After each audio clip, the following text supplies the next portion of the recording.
¿Qué tal, Inma? Muy buenas, ¿cómo estás, Adela? Bien. Yo a todos los oradores les digo buenas tardes, pero la verdad es que la gente del otro lado todavía sigue siendo buenos días. Ajá, Eh, buenos días. Deben estar desayunando, todavía no comieron. Ujú. Pero bueno, muchísimas gracias por tenerte y por aceptarnos esta invitación. Qué bien, pues igualmente, encantada de estar aquí con vosotros. Inmaculada César Benavides es Head de Recursos Humanos, de Contact Center, de Innovation, de Tecnología y de Transformación Digital de Pelayo Mutua de Seguros. Tiene más de 20 años de carrera profesional en empresas como IBM, Línea Directa, Bankinter, Kairos y RGA, y desde marzo del 2008 ocupa esta posición de innovación y tecnología, a la que después se agregó innovación y medios, y bueno, lidera la transformación digital y todos los que les conté un poco los programas de innovación de abiertos, la dirección de recursos humanos y el contact center. Y además con ella siempre hablábamos mucho de todo el tema de la innovación, el cambio, la transformación, pero desde perspectiva de la mujer. Y eso tuvo especialmente un impulso fuerte el año pasado, que lo comentábamos con todos estos presidentes de gobierno que fueron mucho más exitosas en atacar la pandemia desde el principio que los hombres, sin ninguna connotación ni feminista ni machista, sino de que tenemos distintos skills, distintas habilidades que pueden sumar al negocio, y que no es habitual encontrar gente en el área de innovación y de tecnología que sea mujer. ¿Cómo entonces, como primera pregunta, cómo cortamos la brecha? ¿Cómo rompemos esa inercia para que haya más diversidad dentro de las compañías y sobre todo en estas áreas? Bueno, pues la verdad es que es una muy buena pregunta porque a ver quién responde a esto, ¿no? ¿Cómo cortamos la brecha? Bueno, yo siempre digo, primero siendo conscientes de que la brecha existe, ¿no? Porque también se puede negar que existe una brecha o que sea una voluntad de la mujer quedar en un segundo plano. Y esto no es así. Al final, las mujeres, pues también que nos gusta nuestra profesión, nos gusta también nuestra vida familiar, nos gusta pasar tiempo con nuestros hijos, con nuestra pareja, con nuestros familiares, con nuestros amigos, pero también nos gusta el desarrollo profesional. Entonces, hay que, primero de todo, ser conscientes de que la brecha existe y que no existe porque nosotros la hayamos decidido, sino porque el sistema realmente nos ha ido llevando a una situación de segundo plano. Una vez siendo conscientes de esto, también encontrar las razones que nos han llevado a estar en este segundo plano, ¿no? Que casi siempre son razones más antropológicas de sesgos en nuestro aprendizaje, más que otra cosa. Es decir, que no es ni siquiera una ideología política o no es ni feminismo ni machismo. Bueno, yo también quiero aclarar que feminismo no es lo contrario de machismo. Machismo es que prevalece el hombre respecto a la mujer, y feminismo es igualdad. Lástima que bueno, que por alguna razón pues se le ha llamado feminismo a algo que es igualdad. Entonces deberíamos cambiarle el nombre a igualdad, porque realmente lo que perseguimos es la igualdad, ¿no? Entonces, ¿qué nos ha llevado? Pues es verdad que hay muchas razones culturales y antropológicas que nos han llevado a tener sesgos en cuanto a las oportunidades que le damos a las mujeres. ¿Y cómo se cierra la brecha? Pues, como digo, siendo consciente de la brecha, de qué estamos hablando, cuál es esa gran diferencia, y trabajando con determinación en cerrarla. Y cerrarla, pues es, pues en algunos casos, lamentablemente, tiene que ser también empujar a la mujer a que ocupe posiciones de liderazgo y de responsabilidad, desde las que también se puedan hacer cosas.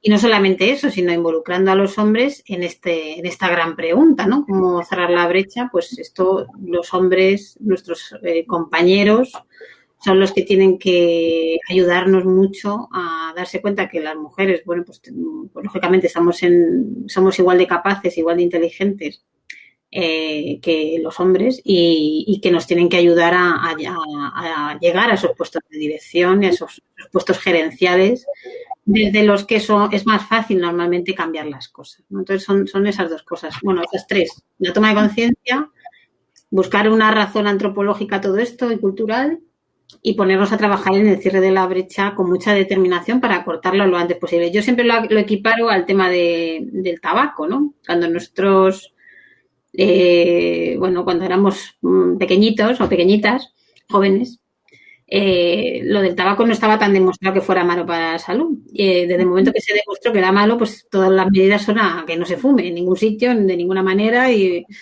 bueno, pues esto es igual. Una vez que nos hemos dado cuenta que las desigualdades en género no tienen ningún sentido y que más bien restan rentabilidad y capacidad y potencialidad a nuestras empresas, vamos a cortarla lo antes posible, ¿no? No vamos a seguir viviendo en el engaño de que esto es una cosa justa o que es una cosa, un escenario ideal. Uh-huh, uh-huh. Ahora, ¿cómo debería actuar o cómo debería ser el nuevo hombre, la nueva masculinidad para que ayude a este cambio cultural? Bueno, pues yo creo que es el nuevo hombre, o sea, el nuevo hombre y el nuevo liderazgo, como siempre digo yo, habla sobre todo de no tener miedo. Habla de no tener miedo, ¿no? Y no tener miedo es decir las cosas como las vemos, ¿no? Darnos feedback, decir lo que pensamos, en fin, no escondernos en esto. Es verdad que hay un patrón empresarial fijado por los hombres, ¿no? Porque eran los que lideraban las empresas hasta ahora, ¿no? Y ese patrón empresarial, ese patrón de comportamiento nos llevaba a horarios solamente compatibles con la vida del hombre, ¿no? Y no tanto con la vida de la mujer cuando la mujer decide ser madre, ¿no? Sobre todo cuando la mujer decide ser madre. Uh-huh. Claro, entonces yo creo que nos tenemos que olvidar de que esa fijación de horarios y esa fijación de rutinas tenga que ser esta, ¿no? La de vivir para trabajar, sino buscar flexibilidad y jornadas adaptativas que nos permitan compatibilizar el trabajo con el resto de la vida, ya sea la vida en familia o ya sea la vida, los hobbies que se deseen tener, ¿no? Que son tan legítimos como la vida familiar, ¿no? Yo creo que nos tenemos que atrever a hablar de eso, ¿no? ¿Qué nos lleva a pasar tantas horas en la oficina? Si realmente estamos huyendo de los hogares o realmente hablar de que la vida de las personas se nutre no solamente de una vida familiar y una vida laboral, sino de una vida con ocio, con cosas, hobbies, con cosas que hacer fuera de la oficina y que eso es igual de legítimo que cualquiera de las otras opciones de conciliación. Uh-huh. Yo creo que nuestros partners hombres deberían, bueno, yo creo que lo primero es que tomen conciencia de esto, que quieran ayudar y que vayamos articulando medidas que faciliten la integración de la jornada normal de la mujer en el día a día de la oficina o de la industria que sea, ¿no? Creo que ese es el primer paso, ¿no? Y luego como digo, hacer legítima cualquier otra opción de conciliación que se quiera tener. Puede ser una opción de conciliación el tema familiar, pero puede ser cualquier otra decisión que se tome y que todas sean igual de válidas y de respetables para todos los hombres y todas las mujeres, ¿no? Uh-huh. Yo creo que nuestros compañeros hombres pues tienen un papel fundamental en entender, bueno, que las desigualdades son cosas del pasado, ¿no? Que atienden más a conceptos, como digo, antropológicos, ¿no? De lo que ha sido la mujer hasta ahora. Entender que la diversidad de género aporta mucho valor a la cuenta de resultados y tomar medidas en el corto plazo, ¿no? Para que no tengamos que estar durante muchos años arrastrando esta brecha que no nos lleva a ningún sitio. Uh-huh. Esa es mi hoja de ruta. Una vez me dijiste que las empresas son trituradoras de innovación y es así como muy fuerte cuando por otro lado decimos, no, todas estamos innovando. ¿Cómo lo estás abordando desde Pelayo entonces para que no sea una trituradora? Bueno, pues es todo un reto, la verdad. Yo digo que es una trituradora de innovación porque las inercias de las grandes corporaciones son muy grandes. Es como una cultura de una familia, una cultura de una religión, ¿no? Cualquier cosa nueva, pues es el anticuerpo, ¿no? Se generan anticuerpos hacia lo nuevo y se expulsa del organismo, ¿no? Yo que llevo 11 años trabajando en transformación de empresas tradicionales, lo he vivido, ¿no? Cómo se generan anticuerpos en estas empresas y intentan expulsarme de las empresas para que no transforme, ¿no? Por eso son trituradoras de innovación y de transformación. Y por eso también siempre hablo de que lo importante es no tener miedo, ¿no? No tener miedo a cambiar, no tener miedo a equivocarnos, no tener miedo a que alguien nos mueva la silla. Claro, cuanto más tiempo llevas ocupando una silla o un sillón en un puesto, más miedo te da que aparezca cualquier persona porque te empieza a tocar la silla y dices, bueno, llevo 20 años haciendo este trabajo, si esta persona me toca la silla, ¿dónde voy a acabar yo, no? Entonces, eso da mucho miedo, ¿no? Entonces, yo creo que es muy importante hacer que la gente no tenga miedo a el cambio, porque al final realmente el ser humano, y lo hemos visto en la pandemia, tenemos una capacidad de superar obstáculos tremenda, ¿no? Y una capacidad de adaptarnos a lo que nos echen tremendas. Entonces, lo hemos visto en pandemia, que hemos estado encerrados en casa, hemos estado sin ver a nuestras familias, hemos estado con mascarillas y cumpliendo horarios y turnos y de todo. Y lo hemos superado y bueno, pues habrá gente que lo haya pasado mejor y peor, pero ahí estamos, ¿no? Nos adaptamos a cualquier cosa. Entonces yo creo que tenemos que tener un poquito más de confianza en cada uno de nosotros mismos para no tener ese miedo a que nos toquen la silla, ¿no? Porque otra silla mejor habrá para nosotros, ¿no? Pero el Pelayo en concreto lo estamos haciendo también con esa perspectiva, ¿no? Con la perspectiva de no tener miedo. Pero yo estoy utilizando sobre todo dos vías. Una vía de la transformación o de la innovación es la experiencia de usuario, que sabéis que al final el mundo del UX, ¿no? del User Experience, es fundamental para tener esa perspectiva de usuario que nos ayude a justificar por qué hacemos las cosas. Es decir, si el que tiene que utilizar una aplicación o el usuario final de lo que yo estoy haciendo no le ve sentido a lo que yo estoy haciendo, no lo hagamos, ¿no? Y es una forma de hacer proyectos que es novedosa. Llevará esa tendencia llevará 5 o 6 años. Hasta ahora los proyectos, las grandes plataformas de software se hacían simplemente porque los definía un usuario, ¿no? Hacía los requisitos y el programador programaba y luego después de meses y meses o años, pues traía un entregable que igual servía o no servía, ¿no? Y ahora no, ahora es usuario, ¿tú qué necesitas? Dime cuáles son los puntos de dolor cuando utilizas esta aplicación, dime si te va bien así o no. Hacemos prototipos y si no funciona lo echamos atrás y volvemos a empezar sin ningún miedo, ¿no? Entonces, para mí esa ha sido la gran clave de la transformación de Pelayo, en incorporar la experiencia de usuario. Pero es verdad que hay una parte que se llama innovación radical que no somos capaces de hacerla ni siquiera incorporando la perspectiva del usuario, porque el usuario también está contaminado, ¿no? Contaminado con lo que hay hasta este momento, ¿no? Y la innovación radical sí que la estamos haciendo fuera de Pelayo. Hemos montado un hub de innovación radical que lo que hace es estar totalmente fuera de Pelayo. Ellos nos traen retos, cada 2 meses nos traen 10 ideas, de las cuales seleccionamos 2 a prototipar y consiste en contrastar una hipótesis fijada en esas reuniones y si se confirma la hipótesis se sigue adelante con el desarrollo y si no, pues se desecha esa idea y se construye una nueva y se sustituye por otro prototipo y así vamos creando valor, innovación y vamos haciendo esto que para mí es fundamental, ¿no? Que es la prueba y error, ¿no? El atreverse a probar y a descartar pronto, ¿no? Lo bueno de esta nueva era es que de lo que va es de equivocarse pronto, ¿no? Lo hemos visto en la expansión de grandes compañías digitales que lo que hacen es crear sedes a lo largo del mundo. Por ejemplo, bueno, si conocéis Globo, ¿no? Que es de la parte de delivery, es un Smiler. Bueno, pues Globo ha abierto montones de sucursales en un montón de países a golpe de clic, básicamente, y ha visto si funciona, sigue, y si al mes no ha funcionado, cierra, ¿no? Pues se equivocan pronto y con eso consigue ser muy eficientes y tener muchísima rentabilidad. Bueno, pues de eso se trata, ¿no? De equivocarse lo antes posible. O sea, que en resumen, las dos vías, una más interna es la experiencia de usuario y otra más externa es la innovación radical totalmente fuera de Pelayo.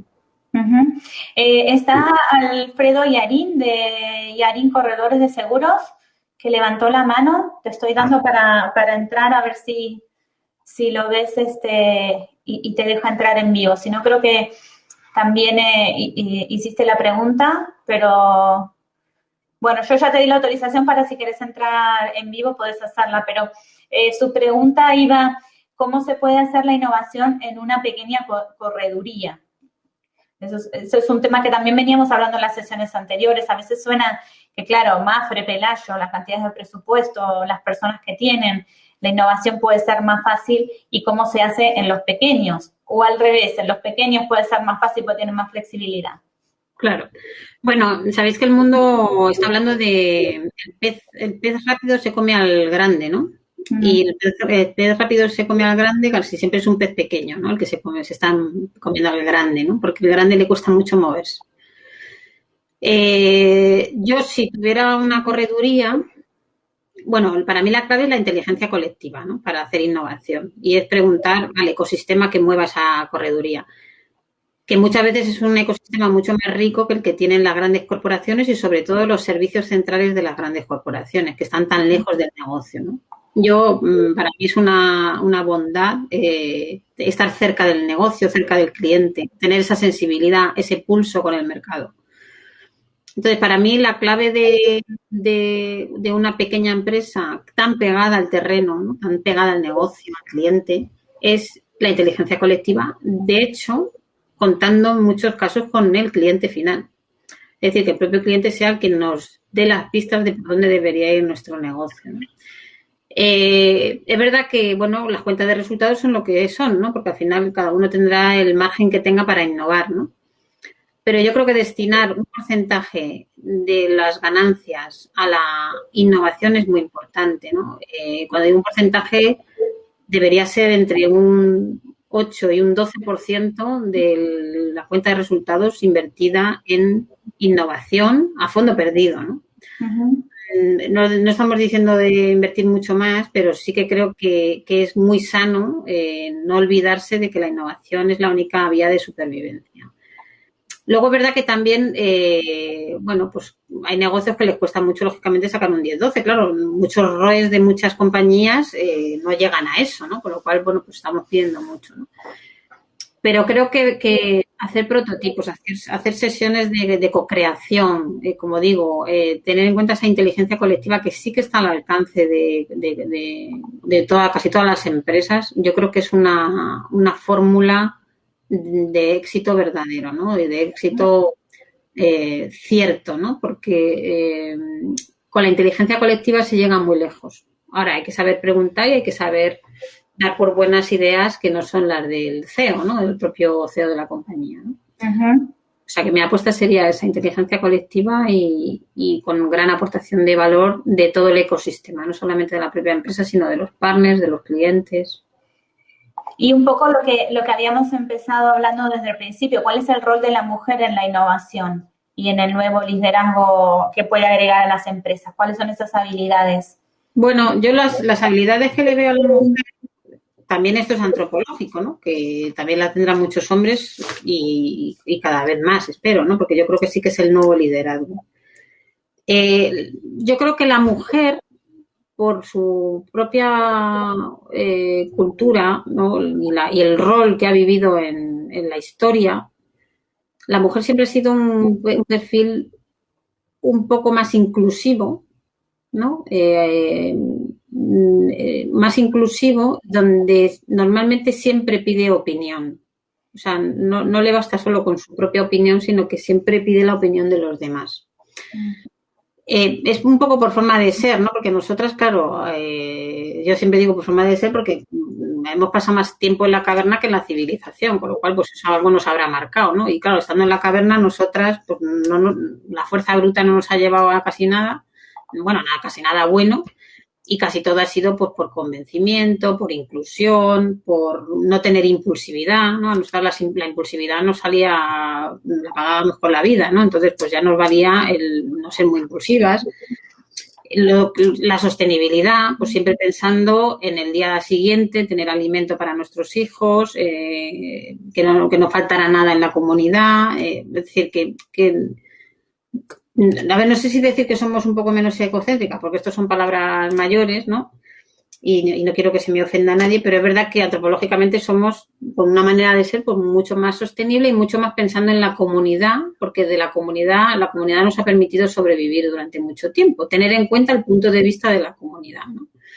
Y yo creo que ahora con el tema de la innovación y precisamente vinculado a la pregunta que respondía antes, de la correduría, pues nosotros creo que la inteligencia colectiva habla de eso, ¿no? de preguntar, de tener en cuenta el punto de vista del otro, de empatizar, de la inteligencia emocional, de la sostenibilidad, bueno, de dar oportunidades a todas las personas, como nos ha gustado que nos dieran oportunidades a nosotras. Y yo creo que eso facilita la innovación.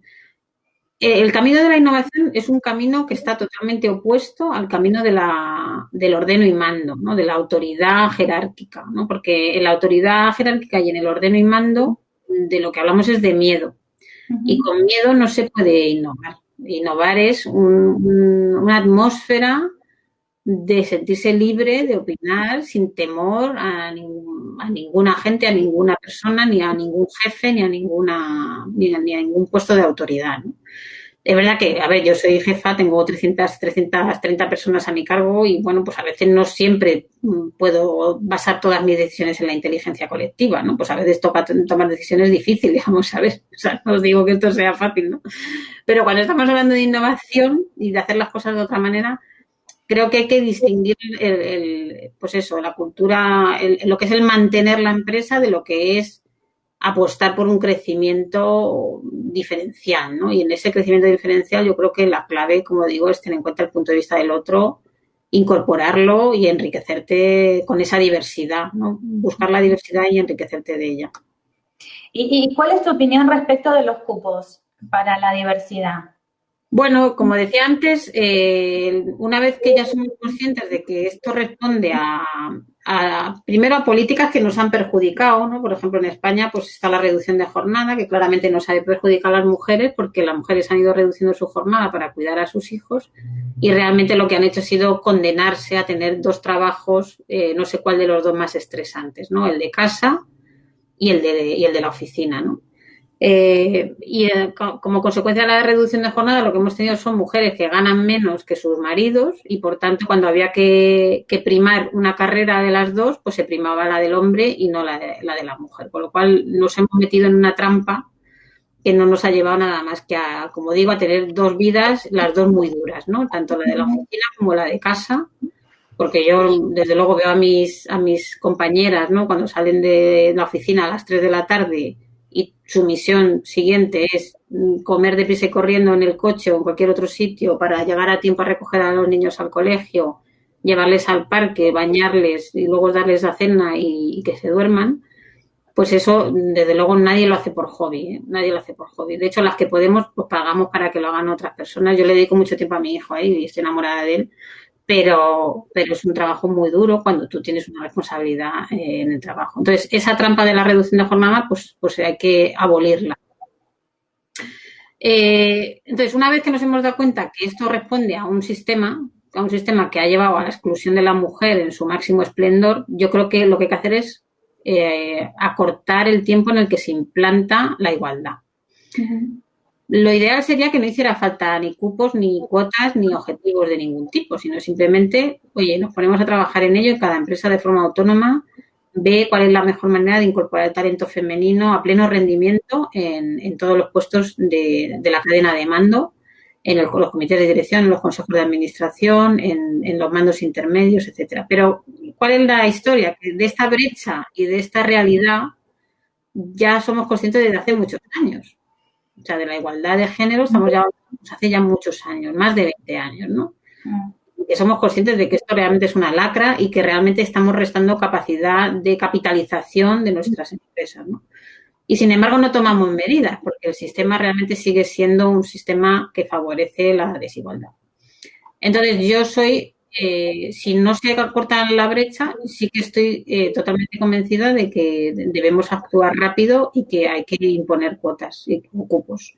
Uh-huh. Y dice, bueno, pues a lo mejor van a promocionar mujeres que no son suficientemente válidas. Bueno, nadie ha pensado que muchos de los hombres que nos gobiernan hoy no son suficientemente válidos y ahí están. Uh-huh. Y aquí no pasa nada, ¿no? Y de hecho, bueno, pues seguimos viviéndolo, ¿no? Uh-huh. Entonces, bueno, porque nos equivoquemos con alguna mujer, pues tampoco va a pasar nada. Yo creo que la historia nos perdonará. Uh-huh. Alfredo dice que las damas somos lo máximo y que somos el sexo fuerte. Bueno, tampoco. Igualdad, solamente igualdad. No sé si alguno más tiene preguntas para hacerle. Yo, Emma, como siempre, agradecerte muchísimo el tiempo y la disposición. Muchas gracias. Y además, sobre todo, por tener no solo la visión de mujer, sino la visión de recursos humanos, de talento, de innovación, ¿no? Todo en uno. Que Pelayo haya tenido esa visión estratégica de darse cuenta que la innovación sin el cambio cultural, el de las personas, iba a ser mucho más lento. Así que, bueno, un placer, como siempre, tenerte. Muchísimas gracias.